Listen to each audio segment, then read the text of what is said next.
अजीत भाई साहब ये बताइए, ये जो एक दिन का एक टेंटेटिव, और उसको बोला गया है टेंटेटिव बिल्स हैं, अब वो बिल और भी हो सकते हैं, डिस्कशन और भी हो सकते हैं, तो ये जो एक आदत है मोदी जी की वो कुछ सरप्राइज करने को मैं, लेकिन क्या संसदीय डेमोक्रेसी में इसका स्कोप है कि आप बिना कुछ बताए आप सेशन बुला ले रहे हैं?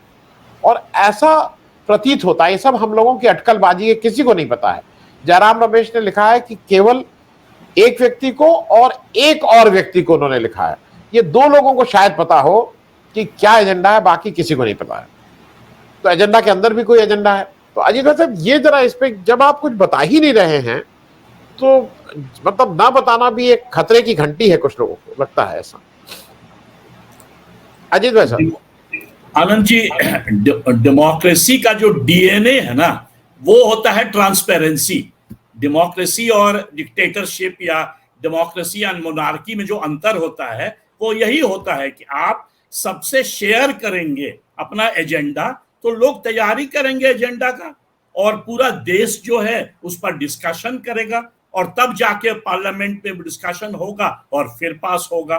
तो ये करना, स्पेशल सेशन बुलाना कोई गलत बात नहीं है। सरकार स्पेशल सेशन बुला सकता है, पर यदि आप उसका एजेंडा पहले तो आप बताएंगे ही नहीं, पूरा देश में मान लीजिए अटकलबाजी चल रहा है कि भाई इस पर है तो उस पर है, और दूसरा लास्ट मोमेंट पे आप लाते भी हैं और वो भी एक रादर कंटेंशियस बिल। ये जो अपॉइंटमेंट ऑफ इलेक्शन कमिश्नर है एंड द ईसीज, इसमें पहले मार्च में 2023 में सुप्रीम कोर्ट का एक जजमेंट था जिसमें था कि भाई ये हमेशा इसका बेसिस है 3 member committee, prime minister, leader of the opposition and chief justice of the supreme court.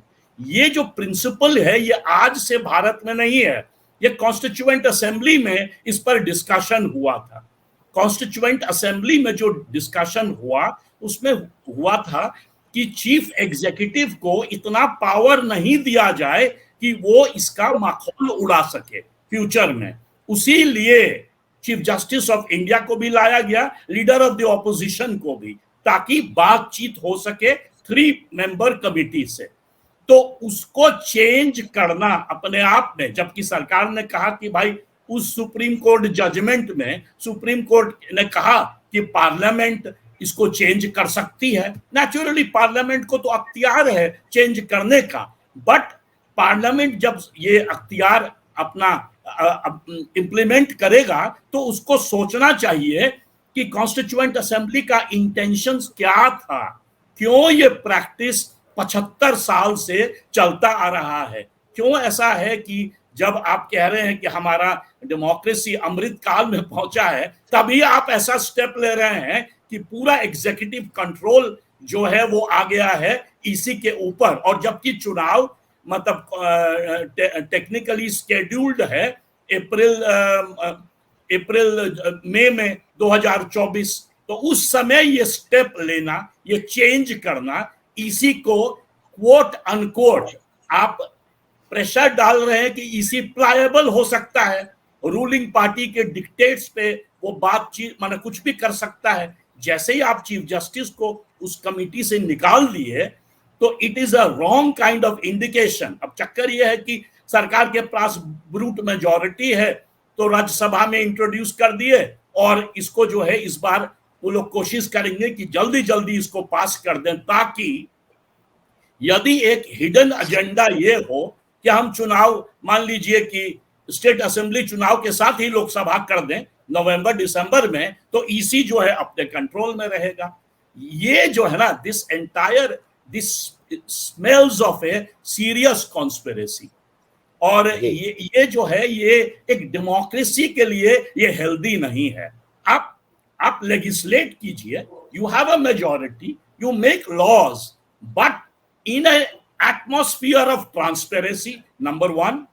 Number 2, following the basic structure of the constitution, and number 3, following the intentions of the constituent assembly debates, जो 3 साल तक भारत में हुआ, one of the richest debates ever in the history of India. ये तीनों चीज को यदि आप नहीं सोचेंगे और उसको आप ब्रूट मेजॉरिटी से लेके चेंज कर दीजिएगा तो इट्स ऑलमोस्ट रिक्स ऑफ ए कॉन्स्पिरेसी मेरे अनुसार।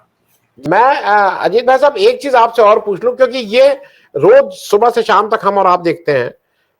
मैं मूल प्रश्न पे आने से पहले थोड़ा एक टिप्पणी इस पे भी आपसे चाहूंगा। संसदीय मर्यादा हो या लोग, बहुत सी चीजें परंपराओं से चलती हैं, बहुत सी चीजें हर चीज लिख नहीं सकते हैं। और मुझे एक अजीब सी चीज लगती है, बहुत से लोगों को लगता है कि नहीं नहीं इसमें क्या बात है, कि मेरे लड़के से कम उम्र के लोग अगर आपके, मैं इसलिए नहीं जाता हूं, वो आपको बोले अच्छा अजीत तुम बताओ, अच्छा सुनील व्हाट, अरे भाई तुम्हारे बाप की उम्र का एक आदमी बैठा हुआ है, उसको अजीत, सुनील, आनंद, और वो, अब ये लोगों का मानना है कि लोग अंग्रेजी पढ़े हैं, ये ज्यादा बौद्धिक रूप से बहुत पहुंचे हुए लोग हैं, ये ज्यादा समझते हैं, ये लिबरल अपने को कहते हैं। लेकिन क्या लिबरल और परंपराओं में मतलब ये कहने क्या कहीं हक है? और मैं इस बात को इसलिए ला रहा हूं क्योंकि ये भी कहीं ना कहीं उसको हमारा जो मीडिया है और उसका एक बड़ा भाग जो हमारे उसमें भी है, ये जो तुम तड़ाक, बांग्ला में तो तोमी तो बहुत ही प्यारे व्यक्ति को कहा जाता है, लेकिन आप और तुम का फर्क हम सब समझते हैं। मैं थोड़ी इस परंपरा को इसलिए ला रहा था कि एक मैं इस पे भी आपकी एक टिप्पणी चाहूंगा, लेकिन साथ में हमारे एक दर्शक का एक बहुत ही फिर से एक इंपॉर्टेंट क्वेश्चन है। उनका कहना है कि ये थोड़ा डिबेट को हम लार्ज को ओपन अप कर रहे हैं। वो कह रहे हैं कि बार बार बीजेपी की तरफ से होता है कि भाई there should be a face, आपका फेस कौन है, चेहरा कौन है, और कुछ प्रेसिडेंशियल टाइप इलेक्शन चाहते हैं डेमोक्रेसी में कि एक चेहरे पे वोट दीजिए। तो कह रहे हैं प्रेसिडेंशियल टाइप इलेक्शन चाहते हो तो प्रेसिडेंशियल इलेक्शन की एक डिबेट भी होती है, तो डिबेट करिए बिना टेलीप्रॉम्प्टर के सामने सामने, भाई आपके जो प्रेसिडेंशियल और उनके सामने आइए डिबेट करिए।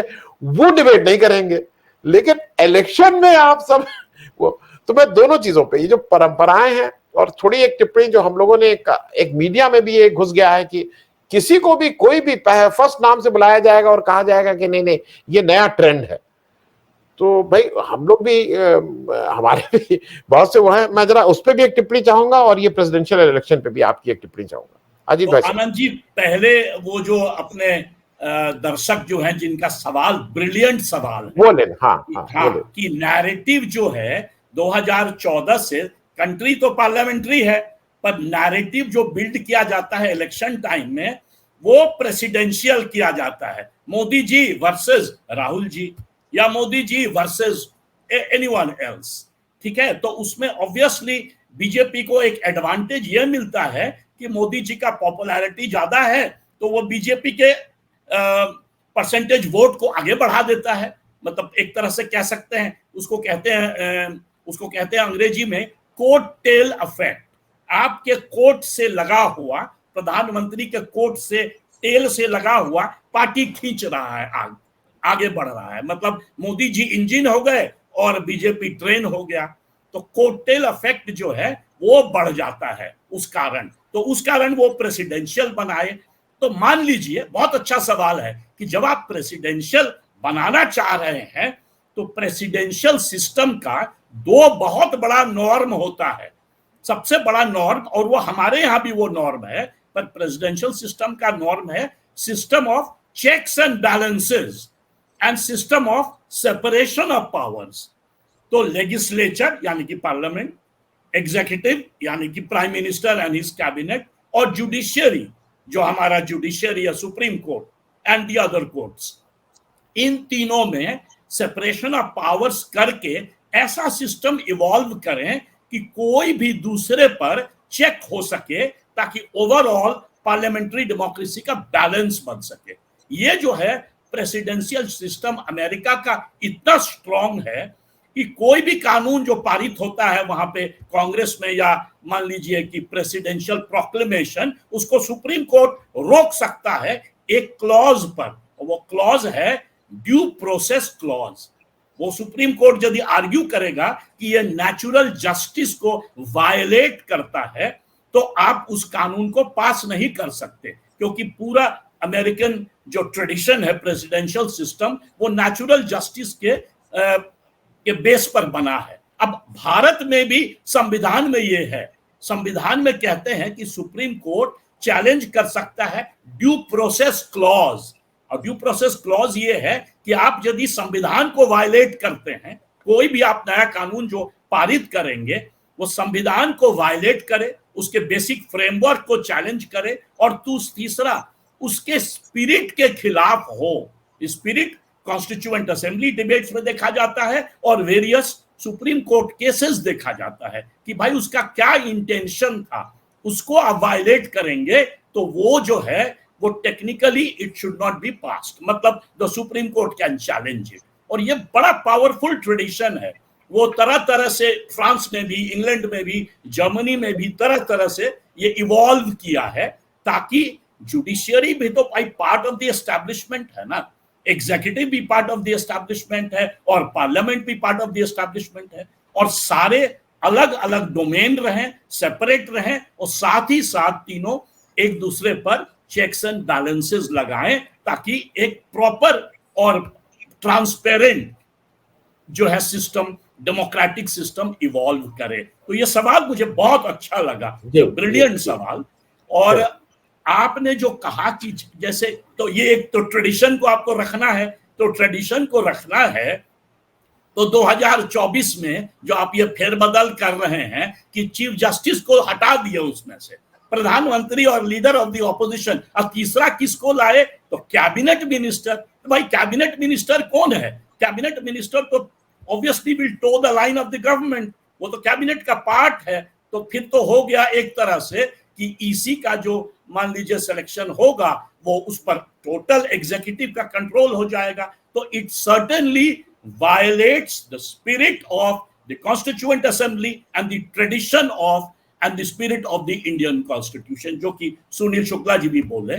अब रही बात आपने जो उठाया ये सवाल कि भाई ट्रेडिशंस जो होता है वो मर्यादा होता है, वो एक तरह से it sets the tone for continuity, it sets the tone democratic ethos का। इंग्लैंड ही ले लीजिए, अमेरिका ही ले लीजिए, वहां पर जब डिबेट होता है पार्लियामेंट में, कांग्रेस में या जर्मनी में कहीं भी, तो आप थोड़े कहिएगा ऋषि तुम बोलो, आप कहिएगा ना प्राइम मिनिस्टर मिस्टर ऋषि सुनाक, है ना, कि प्रधानमंत्री श्री ऋषि सुनाक जी आप बोले।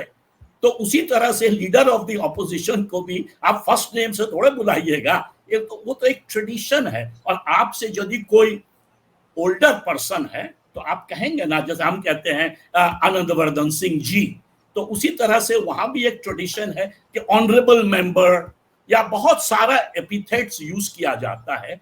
तो उसको जो है हम ऐसे बना देते हैं जैसे चाय दुकान पर बैठ के आप दोस्तों के साथ सिगरेट पी रहे हो, चाय पी रहे हो और एक दूसरे को मान लीजिए गरिया रहे हो, तो पार्लियामेंट्री नॉर्म्स के तो खिलाफ चला जाएगा। तो it should not be done like that, क्योंकि डेमोक्रेसी मतलब होता है कि आप रिस्पेक्ट कीजिए अपने एल्डर्स को, अपने अपोनेंट्स को। इनफैक्ट हमेशा कहा जाता है, जब आप यदि ब्रिटिश पार्लियामेंट का डिबेट देखें या अमेरिकन कांग्रेस का, तो कहा जाता है honourable member of the opposition, है ना, इस तरह से बात करते हैं। तो ये सुनने में ये बड़ा अच्छा शोभा लगता है कि भाई बड़ा, not only is it a transparent system, it is a very sophisticated system. Talking shop नहीं है, वो एक लॉ को इवॉल्व कर रहा है with in a certain tradition. और वो ट्रेडिशन जो है, वो ट्रेडिशन एक तरह से कॉन्टिन्यूटी देता है कानून को, है ना। जहां कॉन्टिन्यूटी खत्म हो जाएगा, जहां इस तरह से आप रोज रेडिकल चेंज करते रहेंगे, स्पेशल सेशन बुलाएंगे, एजेंडा नहीं बताएंगे, ये भूल रहे हैं आप कि अगली बार जब कोई दूसरा सरकार पावर में आएगा तो they can also learn from you this quote unquote, कहेंगे नॉन सोफिस्टिकेटेड गेम, और उससे जो है parliament worse than talking shop हो जाएगा। तो ये बड़ा इंपॉर्टेंट है कि वो जो सवाल उन्होंने पूछा कि भाई चेक्स एंड बैलेंसेस और साथ ही साथ सेपरेशन ऑफ पावर्स, बड़ा पावरफुल ट्रेडिशन है। और कॉन्स्टिट्यूएंट असेंबली डिबेट में ये दोनों पर चर्चा हुआ था, बिकॉज उस समय इस समय बात चल रही थी कि प्रेसिडेंशियल सिस्टम ऑफ गवर्नमेंट लाया जाए कि पार्लियामेंट्री सिस्टम। तो देखिए, एक तरह से लास्ट पॉइंट, एक तरह से हम इंग्लैंड से अलग हैं, जबकि हमारा पार्लियामेंट्री सिस्टम है, पर हमारा जुडिशियरी इंडिपेंडेंट है। और हमारा जुडिशियरी जो है वो किसी भी कानून को चैलेंज कर सकता है on the due process clause और उसमें डिफरेंस यही है कि अमेरिका में कहते हैं कि does it violate natural justice, Bharat में कहते हैं कि does it violate procedure established by the constitution, procedure established by the law. But independent judiciary बहुत इंपॉर्टेंट फीचर है इंडियन पॉलिटिकल सिस्टम का, और ये जो है 324 में जो बदलाव आया है 324(2), जिसमें कि सीजीआई को, चीफ जस्टिस को हटा के कैबिनेट मिनिस्टर को लाया गया, it according to me violates the spirit of the Indian constitution, the Indian constituent assembly. मैं अजीत भाई साहब आपसे शुरू कर रहा हूं, और वो इसलिए है कि हमारे दर्शकों को भी थोड़ा पता रहे। एक चीज बार बार होती है कि नहीं नहीं, ये जो पत्रकार हैं या जो मीडिया के लोग हैं, इनका काम केवल फैक्ट को रिपोर्ट कर देना है, इनका कोई अपना राय नहीं होनी चाहिए। एक पक्ष ये कहता है कि नहीं, अगर समाज में कुछ खराब हो रहा है तो आपकी का दायित्व है कि उस खराब अगर हो रहा है या किसी के साथ अन्याय हो रहा है तो उसके साथ खड़े होइए आपके अपने विवेक से। मैं थोड़ा इस पे अजीत भाई साहब आपसे समझना चाहूंगा कि क्या एज अ पत्रकार केवल दायित्व यह है कि जो भी हो रहा है उसको रिपोर्ट कर दो और उसके बाद हमारा कोई व्यू नहीं है, कि पत्रकार का भी व्यू पॉइंट होना चाहिए, पत्रकार को भी अगर लगे कि समाज में गलत हो रहा है, किसी के साथ अन्याय हो रहा है, तो उसके साथ खड़ा होना चाहिए। मैं जरा इस पे थोड़ा आपसे, क्योंकि अभी समय है, तो मैं क्विक टिप्पणी आपसे ले लूं। ट्रेडिशनली आनंद भाई, अखबार जो है उसका फ्रंट पेज न्यूज के लिए होता है, अंदर में एडिटोरियल पेज होता है, और रोज ही एडिटोरियल लिखा जाता है, ओपिनियन पीसेस लिखा जाता है। तो ये तो आज से नहीं, 150-200 साल से भारत में भी चल रहा है और विदेश में तो चलता ही है।